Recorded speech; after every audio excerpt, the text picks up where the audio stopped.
Hello friends, welcome to my YouTube channel viewer video editing with Vipin Raghuvanshi. और आज का हमारा ट्यूटोरियल नंबर 2 है आफ्टर इफ़ेक्ट्स के ऊपर बेस्ड। जी हाँ, आज हम देखेंगे कि आफ्टर इफ़ेक्ट्स कैसे काम करता है, आफ्टर इफ़ेक्ट को आप कैसे सीख सकते हैं। So let's not waste our time and we just quickly jump to After Effects. So जब आप आफ्टर इफेक्ट खोलेंगे तो आपको इस तरह का इंटरफेस दिखाई देगा। और आपको मैं बता दूं कि एडोब आफ्टर इफेक्ट्स एक कंपोजिटिंग सॉफ्टवेयर है। इसके अंदर आप कंपोजिटिंग कर सकते हैं, इसके अंदर आप वीएफएक्स कर सकते हैं, इसके अंदर आप टेक्स्ट एनिमेशंस कर सकते हैं। मोस्टली हॉलीवुड फिल्मों में जितने भी आपने टाइटल्स देखे होंगे, हॉलीवुड फिल्मों के क्रेडिट्स देखे होंगे, वो सब जितने भी डायनेमिक तरीके से बनते हैं वो सब मोस्टली आफ्टर इफेक्ट में यूज़ किए जाते हैं। हॉलीवुड के अंदर ऐसी बहुत सारी मूवीज़ हैं जिनके अंदर आफ्टर इफेक्ट्स का यूज़ किया गया है कंपोजिटिंग करने के लिए। So let's start from scratch और हम जानेंगे थोड़ा सा आफ्टर इफेक्ट के बारे में। यहाँ पर आपको लेफ्ट साइड में आपको दिखाई देगा प्रोजेक्ट विंडो। इस प्रोजेक्ट विंडो के अंदर हम अपना सारा फुटेज, अपना सारा टेक्स्ट इंपोर्ट करते हैं। और इस प्रोजेक्ट विंडो के अंदर हम अपना सारा फुटेज, अपना सारा JPEG, स्टिल इमेजेस, जो भी आप यूज़ करना चाहते हैं कंपोजिटिंग करने के लिए, वो हम इंपोर्ट करेंगे इसके अंदर। और ये है हमारा व्यूवर विंडो। जो भी हम कंपोजिट करेंगे उसका प्रीव्यू हम इस एरिया में देख सकेंगे।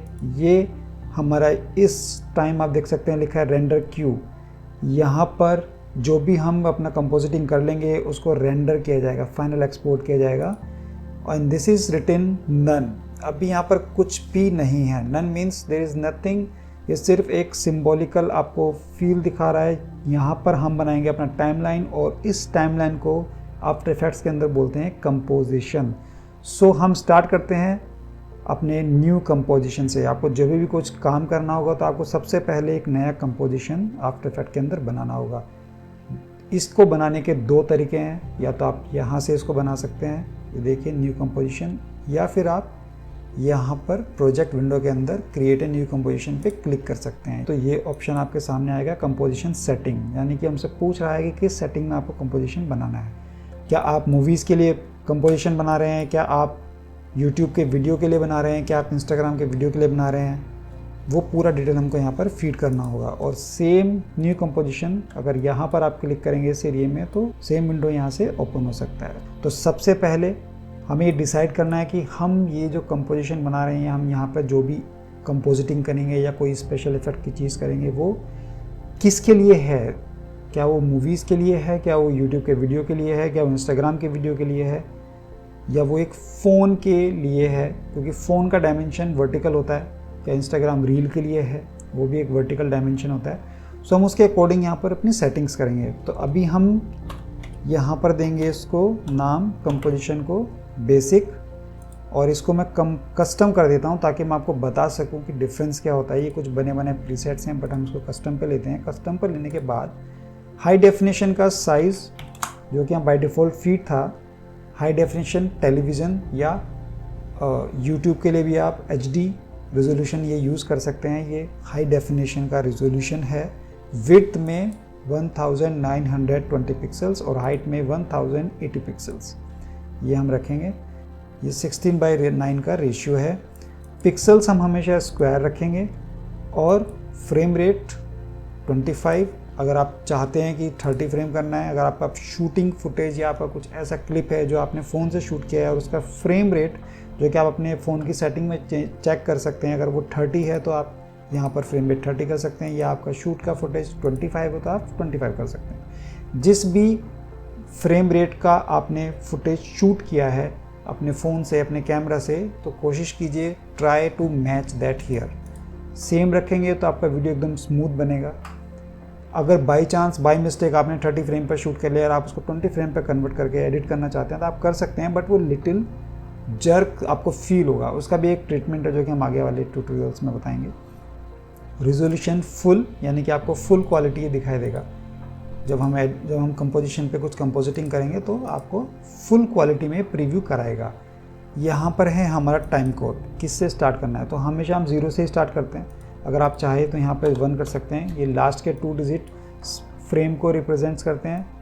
सेकंड लास्ट 2 डिजिट्स सेकंड्स को रिप्रेजेंट्स करते हैं। थर्ड लास्ट 2 डिजिट मिनट्स को रिप्रेजेंट करते हैं और फर्स्ट जो डिजिट है वो आवर को रिप्रेजेंट करता है। तो हम यहाँ पर देखेंगे कि हम यहाँ पर 0 से ही अपना टाइम कोड स्टार्ट करेंगे।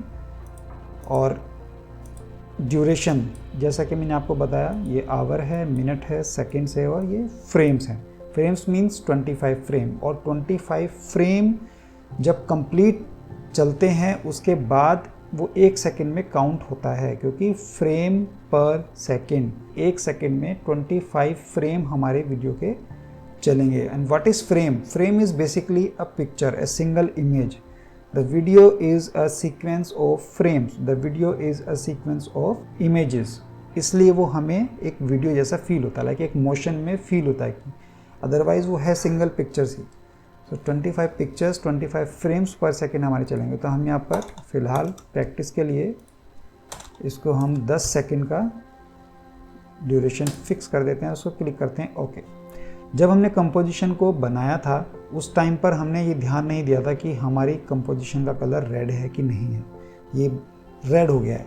तो उसके लिए हम क्या करेंगे, हम जाएंगे कंपोजिशन में, कंपोजिशन सेटिंग में, और यहाँ पर हम बैकग्राउंड कलर देंगे ब्लैक बाय डिफ़ॉल्ट। तो हमारी कंपोजिशन जो है हमें स्टार्टिंग में ब्लैक कलर की दिखाई देगी। ये हमारे लिए ईजी है। कलर्स का क्या रोल है कंपोजिशन के अंदर वो मैं आपको आगे आने वाले ट्यूटोरियल में धीरे धीरे बताऊंगा। अभी हम बात करेंगे सिर्फ बेसिक्स की, हम करेंगे ब्लैक कंपोजिशन के ऊपर वर्क। सो ये हमारी कंपोजिशन यहाँ पर रेडी हो गई, जिसकी ड्यूरेशन है 10 सेकेंड्स। देख सकते हैं 1 2 3 से लेकर 10 सेकेंड्स तक। सो यहाँ पर हमारी ये कंपोजिशन दिखाई दे रहा है। अब हम सबसे पहले काम करेंगे कि अगर हमें आफ्टर इफेक्ट्स में एक सिंपल टेक्स्ट लिखना है तो वो कैसे लिख सकते हैं। तो उसके लिए हम जाएंगे लेयर्स, लेयर न्यू, और हम क्लिक करेंगे टेक्स्ट पर। जैसे ही हमने टेक्स्ट पे क्लिक किया, यहाँ पर एक लेयर आ गई और एक कर्सर आ गया टेक्स्ट टाइप करने के लिए। हम यहाँ पे लिखते हैं बेसिक। अब मैं अपना ये एरो की पे सिलेक्शन टूल पे क्लिक करूँगा ताकि मेरा जो राइटिंग का जो एडिट मोड था वो डिसअपियर हो जाएगा, और ये मेरा टेक्स्ट आ गया बेसिक। और आप यहाँ पर आपको दिखाई दे रही है बेसिक एक लेयर। आफ्टर इफेक्ट्स में जो सबसे ज़्यादा इम्पोर्टेंट चीज़ है जो कि हर किसी को सीखनी ही है वो है की फ्रेम। अब की फ्रेम होता क्या है? बेसिकली की इज़ लाइक ए हाउस की। जैसे आप कहीं घर से बाहर जाते हैं तो आप क्या करते हैं, आप अपने हाउस को लॉक कर देते हैं की से। सो की फ्रेम भी यही काम करता है कि आपके किसी भी पर्टिकुलर लेयर के किसी भी पर्टिकुलर पोजीशन को, उसकी किसी भी प्रॉपर्टी को वो एक जगह लॉक कर देता है। और उसके बाद जब आप किसी दूसरे ड्यूरेशन पे जाते हैं अपने टाइमलाइन के, वहाँ पर आप दूसरी उसकी पोजीशन लॉक करते हैं, तो जो बीच का जो टाइम होता है उस टाइम में वो की फ्रेम ट्रैवल करता है। अभी इसका मैं एग्जांपल देता हूँ कैसे। की फ्रेम्स आखिर मिलते कहाँ हैं, सबसे बड़ा सवाल ये है। सो ये मेरा एक टाइमलाइन है जिस पे लिखा है बेसिक। बेसिक से पहले यहाँ छोटा सा एक एरो बना हुआ है। इस एरो पे अगर मैं क्लिक करूँगा तो यहाँ पर 2 ऑप्शन मुझे दिखाई देंगे, टेक्स्ट और ट्रांसफॉर्म। क्योंकि ये टेक्स्ट लेयर है तो यहाँ पर टेक्स्ट से कुछ ऑप्शन से अगर मैं इसको एक्सपेंड करूँगा और तो कुछ टेक्स्ट के मुझे ऑप्शंस दिखाई देंगे, जो कि हम बाद में जिस दिन हम टेक्स्ट का प्रॉपरली ट्यूटोरियल करेंगे उस दिन हम उसके बारे में बात करेंगे। अभी हम बात करते हैं की फ्रेम हम किस चीज़ में फ़िलहाल लगा सकते हैं इन्हें बेसिक क्लास। सो हम जाते हैं ट्रांसफॉर्म के अंदर। यहाँ पर आपको ऑप्शन दिखेंगे anchor point, position, scale, rotation, opacity. Okay, so what is position? Position is X axis and Y axis position. Okay, हमारे पास फिलहाल 2 पोजीशन अवेलेबल हैं, एक्स और वाई। इस पर हम की फ्रेम लगा सकते हैं। Scale, as you know, scale up, scale down, इस पर हम की फ्रेम लगा सकते हैं। रोटेशन, इसको आप ड्रैग कीजिए क्लिक करके, रोटेशन पे की फ्रेम लगा सकते हैं। ओपेसिटी यानी कि कितना वो ट्रांसपेरेंट होगा, इस पर हम की फ्रेम लगा सकते हैं। और anchor point means kind of axis point. ये जो सेंटर में आपको एक पॉइंट दिखाई दे रहा है, if I just move it back, ये आपको जो पॉइंट दिखाई दे रहा है ये इस टेक्स्ट का एंकर पॉइंट है। जो भी प्रॉपर्टी चेंज होगी, फॉर एग्जांपल रोटेशन, तो वो इस एक्सिस के इस पॉइंट के अराउंड वो मूव करेगा। अगर मैं इस एंकर पॉइंट को सेंटर में ले आता हूँ और तब मैं रोटेट करता हूँ तो फिर वो टेक्स्ट यहाँ से रोटेट होगा। तो ये काम होता है एंकर पॉइंट का। ओके, इन प्रॉपर्टीज से पहले एक छोटे छोटे क्लॉक साइंस आपको दिखाई देंगे। ये जो क्लॉक साइन है यही हमारा की फ्रेम का काम करते हैं। अभी मैं इसको एक बार यहाँ से क्लिक करके रिसेट करूँगा तो मेरा टेक्स्ट अपने रिसेट पोजीशन पे पहुँच जाएगा। ये इसका बेसिक प्रॉपर्टी है जिस पे ये रिसेट हो गया है। अभी मैं क्लिक करूँगा स्टार्टिंग में स्केल पर एक बार। जैसे ही मैंने स्केल पे क्लिक किया तो यहाँ पर एक डायमंड शेप का पॉइंट अपीयर हो गया। ये है की फ्रेम, यानी कि मैंने इस टेक्स्ट की स्केल यानी कि इसके साइज को मैंने यहाँ पर लॉक कर दिया है। अब मैं 2 सेकंड पर जा कर के एक और की फ्रेम लगाऊंगा। वो की फ्रेम लगाने के लिए या तो मैं इस पोजीशन पे क्लिक करूंगा जिस पे लिखा है ऐड और रिमूव की फ्रेम एट करंट टाइम। ये लीजिए, ये लग गया आपका की फ्रेम, ठीक है। और उसके बाद मैं इसकी स्केलिंग प्रॉपर्टी फिर से चेंज करूंगा तो इस पर्टिकुलर की फ्रेम पे ये जो भी पोजीशन में यहाँ पे इसको दूंगा, स्केल का जो भी मैं इसको प्रॉपर्टी दूंगा वो लॉक हो जाएगा। ओके, ये है एक तरीका। इसको मैं कर देता हूँ डिलीट। अब स्टार्टिंग में मैंने लगाया था की फ्रेम, उसके बाद मैं 2 सेकंड के बाद आता हूँ और मैंने यहाँ की फ्रेम पे क्लिक किया था। या तो मैं क्लिक करके प्रॉपर्टी चेंज कर सकता हूँ स्केल की, अदरवाइज क्योंकि मेरा एक की फ्रेम ऑलरेडी लॉक्ड है, अगर मैं इसको सिर्फ चेंज करूँगा तो वो सेकंड की फ्रेम ऑन इट्स ऑन अपने आप अपीयर हो जाएगा। तो both are the same result, किसी से कोई फ़र्क नहीं पड़ता। आप वो भी कर सकते हैं, आप ये भी कर सकते हैं। मैं ऐसे ही यूज़ करता हूँ। मैं सेकंड की फ्रेम दोबारा लगाता ही नहीं, क्योंकि मुझे पता है मैंने एक बार अपने की फ्रेम की पोजीशन लॉक कर दी है, मुझे बस आगे आकर अपने की फ्रेम को प्रॉपर्टी चेंज करनी है तो मेरा की फ्रेम अपने आप आ जाएगा। अभी हुआ क्या, फर्स्ट ये पोजीशन है, अब मैं इसको प्ले करूँगा। ओके, इसको प्ले करने के लिए आप स्पेस बार का यूज़ कर सकते हैं। I am just going to press space bar in my keyboard see. So first key frame पे ये स्केलिंग था, जब वो सेकंड की फ्रेम पर आया तो हमने ये स्केलिंग दिया और उसके बीच का उसने ट्रेवल खुद से किया। तो ये हो गया हमारा एक सिंपल टेक्स्ट एनिमेशन। उसके बाद हमने कुछ की फ्रेम नहीं लगाया था तो वो रुक गया, बट मैं चाहता हूँ कि 5 सेकंड पर ये फिर वापस छोटा हो जाए, स्मॉल हो जाए, स्केल डाउन हो जाए। तो मैं फिर से आऊँगा और यहाँ पर फिर से स्केल डाउन कर दूँगा। Very simple. ये देखिए फिर से एक नया की फ्रेम आ गया। अब मैं फिर से प्ले करूँगा, it's coming up when going back। Very nice. अब मैं आगे आता हूँ 7 सेकेंड्स पर, फिर से मैं एक की फ्रेम देता हूँ, फिर मैं लास्ट में जाता हूँ, मैं फिर से इसको स्मॉल कर देता हूँ। तो ये स्केलिंग का की फ्रेम लग गया। ओके, ये हमारा एक बेसिक एनिमेशन की फ्रेम का रेडी हो गया। ओके, अभी मैं ये सब की फ्रेम जो है डिलीट कर देता हूँ, क्योंकि अब हम प्लान करेंगे पोजीशन का की फ्रेम।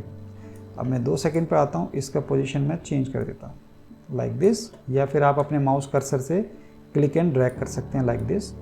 यहाँ आता हूँ, इधर यहाँ चेंज कर देता हूँ, इधर आता हूँ, उसको नीचे ले आता हूँ, इधर आता हूँ, इसको यहाँ ले आता हूँ, और लास्ट में आता हूँ, उसको वापस यहाँ ले आता हूँ। ये सब की फ्रेम अपने आप बनते चले गए, क्योंकि मैंने पहले ही की फ्रेम को लॉक कर दिया था। अब मैं इसको करता हूँ प्ले। तो जहाँ जहाँ जो जो की फ्रेम की जो पोजीशन हमने दी थी वो वहाँ पहुँचेगा और उसके बीच का ट्रैवल वो खुद करेगा। सो ये हो गई एक बेसिक एनिमेशन पोजीशन की। अब हम करेंगे फॉर एग्जांपल रोटेशन का सेम। स्टार्टिंग में आके आपने रोटेशन को लॉक कर दिया, आगे जा करके इसको रोटेट करके छोड़ दिया। अभी आप प्ले करके देखिए वो पूरा रोटेट होगा। ये हो गया आपका रोटेशन का की frame. Okay, same with opacity 0 कर दीजिए, टेक्स्ट आपको दिखाई नहीं देगा। 0 मीन्स वो टेक्स्ट पूरा डिसअपियर हो चुका है, उसकी ट्रांसपेरेंसी पूरी 100% हो गई, यानी कि पूरा ट्रांसपेरेंट हो चुका है। 2 सेकंड पर आकर के उसको 100 कर दीजिए और स्टार्टिंग से प्ले कीजिए। सो 0 से 100 यानी कि वो गायब था, उसके बाद वो अपीयर होना शुरू होगा और 100 पर आकर के कम्प्लीटली अपीयर हो जाएगा। सो ये हो गया एक ओपेसिटी का की फ्रेम। अब आप सबसे अच्छी बात ये सबको आप मैच कर सकते हैं। मैंने सबको लॉक कर दिया है, each and everything, position, scale, rotation, opacity. अब मैं यहाँ आता हूँ, यहाँ आने के बाद मैं पोजीशन इसकी यहाँ कर देता हूँ, इसको थोड़ा स्केल कर देता हूँ, थोड़ा रोटेट कर देता हूँ, उसकी ओपेसिटी कम कर देता हूँ। फिर मैं थोड़ा आगे आता हूँ, इस बार ओपेसिटी फुल कर देता हूँ, रोटेशन बैक कर देता हूँ, स्केल और चलो छोटा कर देते हैं, और पोजीशन में इसकी यहाँ कर देता हूँ। whatever you want to do you can do in each and every keyframe. You can mix it up. Okay, so see, जो हमने इसको प्रॉपर्टी एक साथ दी है, पोजीशन, स्केल, रोटेशन, ओपेसिटी, वो सब एक साथ हो रहा है. ओके, इसको आप एक साथ ना करके अलग अलग भी कर सकते हैं. फॉर एग्जांपल मैं चाहता हूं कि मेरा पोजीशन यहाँ से यहाँ तक इतना हो, और जब यहाँ पर ये पहुँचे तो यहाँ से जो स्केलिंग है उसका एक नया की फ्रेम चालू हो, यहाँ तक वो स्केल हो जाए इतना, और जब ये यहाँ पहुँचे तो यहाँ से मेरा रोटेशन शुरू हो की फ्रेम और रोटेट हो जाए इतना, और जब ये यहाँ पर रोटेट हो जाए उसके बाद मेरा ओपेसिटी चालू हो और ओपेसिटी हो जाए 0. तो देखिए ये 2 की फ्रेम है मेरे पोजीशन के, फिर उसके बाद मैंने यहाँ से 2 की फ्रेम लगाए हैं स्केलिंग के, उसके बाद मैंने 2 की फ्रेम लगाए हैं रोटेशन के, और फिर लास्ट में मैंने 2 की फ्रेम लगाए हैं ओपेसिटी के. I can see.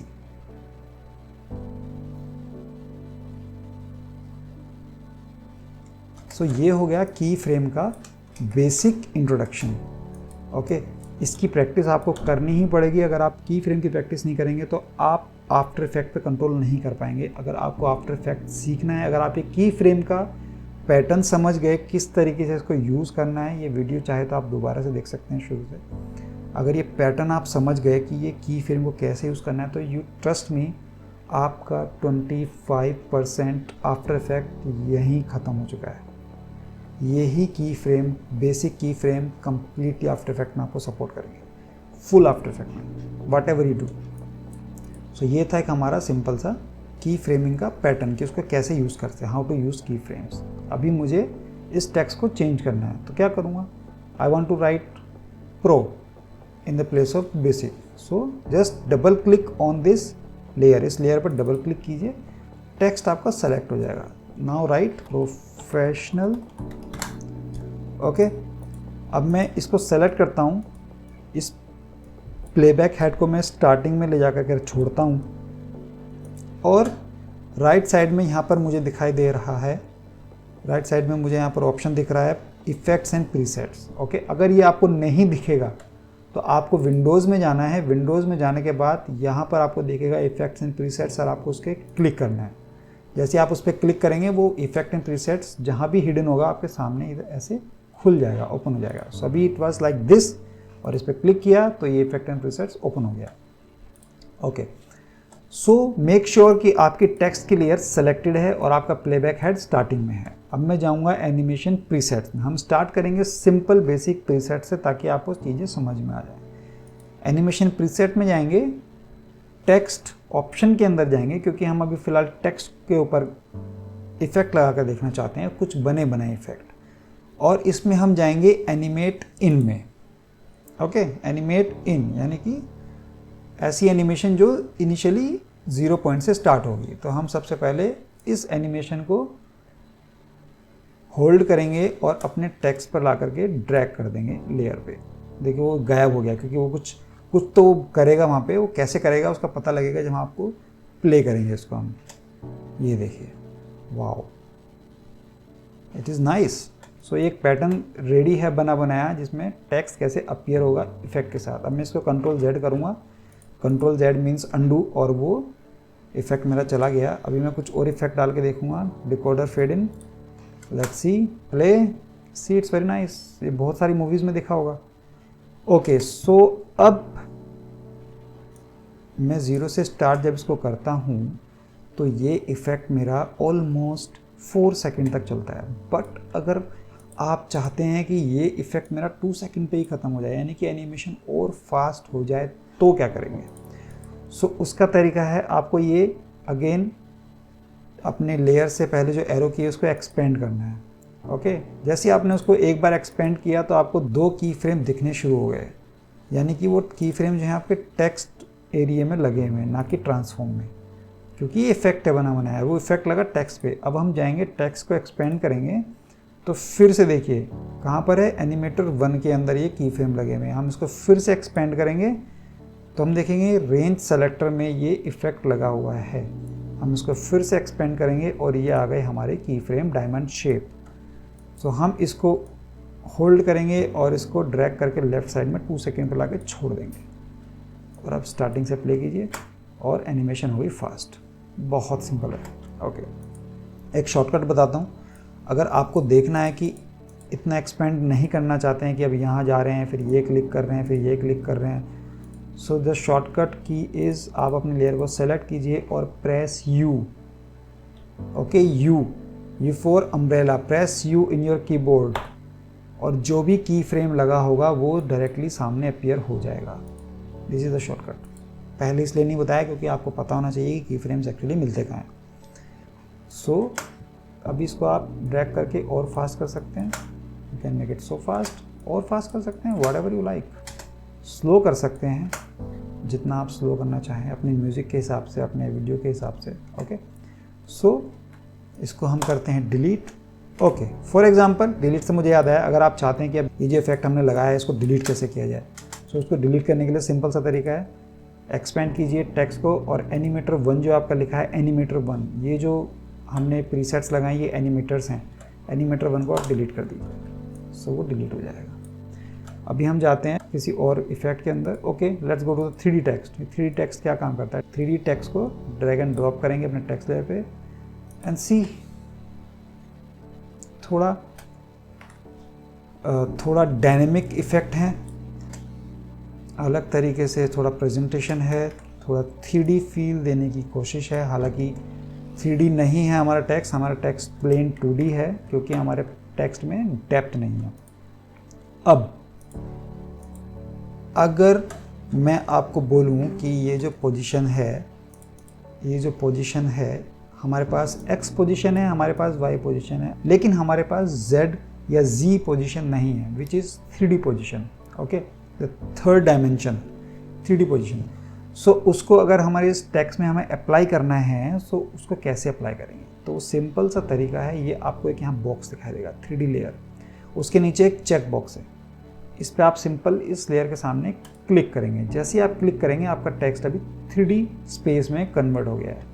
पोजीशन के भी 3 एक्सिस आ चुके हैं, this is Z, basically this is X, Y and Z, C। Okay, and same in rotation, X rotation, see the X rotation, then Y rotation, then Z rotation. So ये text हमारा बन गया 3D। और same आप जाइए तीनों rotation पे click कीजिए और की फ्रेम जो है उनको दे दीजिए, जो आपका मन करे, जैसे मन करे उसको आप एनिमेट कर दीजिए और प्ले करके देख लीजिए वॉट एवर। अब ये थोड़ा सा डायनेमिक 3D फील आ गया। सो ये था एक basic text animation after effect का। ये सीखना बहुत ज़रूरी था क्योंकि before that we go into few upper level things, तो उससे पहले हमें की फ्रेम समझना बहुत ज़रूरी है कि की फ्रेम का वर्क क्या है। So friends, I will request to all जो कि इस ट्यूटोरियल को देख रहे हैं, क्योंकि मैं आफ्टर इफेक्ट्स के स्टेप बाय स्टेप ट्यूटोरियल्स बनाने वाला हूँ and after effect is very very effective software. अगर आपको एनिमेशन करना है, आपको कंपोजिटिंग करना है या आपको कुछ डिजिटली मैजिक क्रिएट्स करने हैं, so guys practice this thing जो मैंने आज आपको बताया है। अगर आप ये प्रैक्टिस नहीं कर पाएंगे तो ट्रस्ट मी, ये की फ्रेम का अगर आप प्रैक्टिस नहीं कर पाएंगे तो आप आगे जब आफ्टर इफेक्ट सीखेंगे, जब सेकंड ट्यूटोरियल देखेंगे तो आपके सर से बहुत सारी चीज़ें बाउंस हो जाएंगी। ये की फ्रेम प्रैक्टिस करना बहुत ज़रूरी है और ये टेक्स्ट एनिमेशन पे आप इजीली इसको प्रैक्टिस कर सकते हैं। ओके, सो गाइज अब हम एक छोटा सा एग्जांपल और देखेंगे कि मैंने टेक्स्ट को कर दिया डिलीट। अब मैं यहाँ पर कुछ इमेज इंपोर्ट करना चाहता हूँ, कुछ JPEG इमेज। सो फाइल मेन्यू में जाकर इंपोर्ट में जाइए और फाइल पे क्लिक कीजिए, यानी कि मैं इंपोर्ट करूँगा कुछ file, going to click. Okay, अब मैं आता हूँ डेस्कटॉप पे। डेस्कटॉप पे कुछ मेरे पास फाइल्स पड़े हुए हैं, फॉर एग्जांपल UFO। हमने कल UFO का ट्यूटोरियल भी किया था फोटोशॉप में, सो हम उसी UFO को इंपोर्ट करेंगे। सो ये UFO का इमेज मेरे प्रोजेक्ट बिल में आ गया। अब मैं इसको ड्रैग एंड ड्रॉप करूँगा अपने इस कंपोजिशन एरिया में। सो एक इसकी लेयर बन गई, ये एक JPEG लेयर बन गई। मैं इसको मूव कर सकता हूँ। सेम मैं अगेन इसको ट्रांसफॉर्म में जाके स्केल डाउन स्केल अप कर सकता हूँ, मैं इसकी पोजीशन चेंज कर सकता हूँ, मैं इसको रोटेट कर सकता हूँ। और मैं एक और चीज़ अब जो है इंपोर्ट करूँगा यहाँ पर। इंपोर्ट करने के लिए आप या तो फाइल में जाइए, इंपोर्ट में जाइए, जो कि मैंने अभी आपको बताया फाइल, या फिर एक शॉर्टकट है, अपने इस प्रोजेक्ट बन के एम्प्टी स्पेस में डबल क्लिक कर दीजिए। सो अब हम यहाँ पर जाते हैं और हम क्या करते हैं, हम pixels.com पर, जो कि हमने कल एक ट्यूटोरियल भी किया था, वहाँ जाते हैं और हम स्काई सर्च करते हैं। ये एक फ्री वेबसाइट है यूज़ करने के लिए इमेजेस। ओके, हमको ये थोड़ा अच्छा लग रहा है तो हम इसको इमेज को इंपोर्ट कर लेते हैं। It's looking nice. इसको करते हैं बंद, double click, desktop, and this is our sky, और हम स्काई को भी ड्रैग कर लेते हैं। ओके, सो फ्रेंड्स, ये है मेरा यूएफओ का लेयर, और ये जो स्टार्टिंग में आई आइकन बना हुआ है, इसको अगर आप ऑफ करेंगे तो आपका लेयर ऑफ हो जाएगा।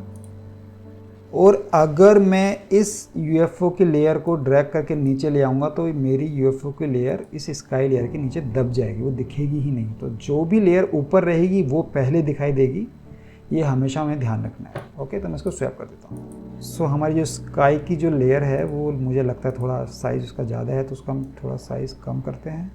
स्केल एज यूजुअल, ये हो गया स्केल, और ये हो गया हमारा यूएफओ को हल्का सा स्केल करते हैं, इसकी पोजीशन यहाँ रखते हैं। अब मैं क्या करूँगा, मैं स्टार्टिंग में जाऊँगा और यूएफओ की पोजीशन को की फ्रेम लॉक करूँगा, और मैं लास्ट में जाऊँगा और यूएफओ को ड्रैग करके यहाँ रख दूँगा। नाउ यू सी क्या हुआ है, यूएफओ एक पोजीशन से दूसरी पोजीशन पर फ्लाई हो रहा है की फ्रेम की हेल्प से। ओके, यही कंपोजिटिंग का काम है। कोई भी चीज़ रियल में फ्लाई नहीं होती है, उसको फ्लाई इसी तरीके से कराया जाता है जब हम बात करते हैं ग्राफिक्स की और या विजुअल इफेक्ट्स यानी कि वीएफएक्स की। ओके, सो अभी एक आपको आइडिया मिल गया कि की फ्रेम कैसे काम करते हैं। So I will request to everyone जो भी इस ट्यूटोरियल को देख रहे हैं, जो फर्स्ट टाइम आफ्टर इफेक्ट्स को सीख रहे हैं और सीखना चाहते हैं, प्लीज़ प्रैक्टिस कीजिए इन की फ्रेम्स की। और कुछ भी आपको प्रॉब्लम आएगी, आप कमेंट बॉक्स में वहाँ पर मुझे कमेंट दीजिए, मैं आपकी प्रॉब्लम को सॉल्व करने की कोशिश करूँगा, या तो वहीं पर जवाब दे करके या फिर एक नया ट्यूटोरियल उसके ऊपर बनाने की जहाँ आप फंसेंगे। सो ये की फ्रेम आप अच्छे से कर लेंगे तो मेरा 40% काम हो जाएगा और आपका 25% आपको आफ्टर इफेक्ट आ जाएगा, क्योंकि मेरा सबसे मेजर काम यही है कि आपको कैसे भी करके की फ्रेम्स आ जाए। तो दोस्तों, ये था आफ्टर इफेक्ट का बेसिक की फ्रेम एनिमेशन ट्यूटोरियल, और मैं उम्मीद करता हूँ कि आप इसकी प्रैक्टिस ज़रूर करेंगे, क्योंकि हमें धीरे धीरे आफ्टर इफेक्ट्स को एडवांस लेवल पर लेकर के जाना है, काफ़ी चीज़ें सीखनी है। तो गाइज़, ये थी एक छोटी सी मेरी कोशिश आफ्टर इफेक्ट के फर्स्ट ट्यूटोरियल में आपको बेसिक्स ऑफ की फ्रेम्स बताने की। मुझे उम्मीद है कि मेरा ये ट्यूटोरियल आपको बहुत पसंद आया होगा, और मेरे इस चैनल वीवर को आप प्लीज़ शेयर कीजिए, लाइक कीजिए, इसके वीडियोस को लाइक कीजिए, सब्सक्राइब कीजिए, अपने दोस्तों तक शेयर कीजिए जो कि इसको सीखना चाहते हैं, और कुछ ऐसे लोग जो अफोर्ड नहीं कर सकते हैं महंगे कोर्स को करना, वो यहाँ सीखना चाहते हैं, तो मेरे इस चैनल पर सीख सकते हैं, क्योंकि मैं बहुत ही डिटेल में सिखाने वाला हूँ। मैं प्रोफेशनली सॉल्यूशन नहीं देना चाहता, मैं ज़ीरो से स्क्रैच से सबको सिखाना चाहता हूँ, ताकि जो भी कोई मेरा ट्यूटोरियल देखे वो सीखे। ये मेरा बेसिक मोटो है। So thank you guys for watching this video, and please share it, and don't forget to subscribe, and don't forget to click on the bell icon, ताकि मैं कुछ नए अगर ट्यूटोरियल्स डालता हूँ तो उसका नोटिफिकेशन आप तक पहुँचे। So thank you guys, stay creative and be happy, and God bless you all.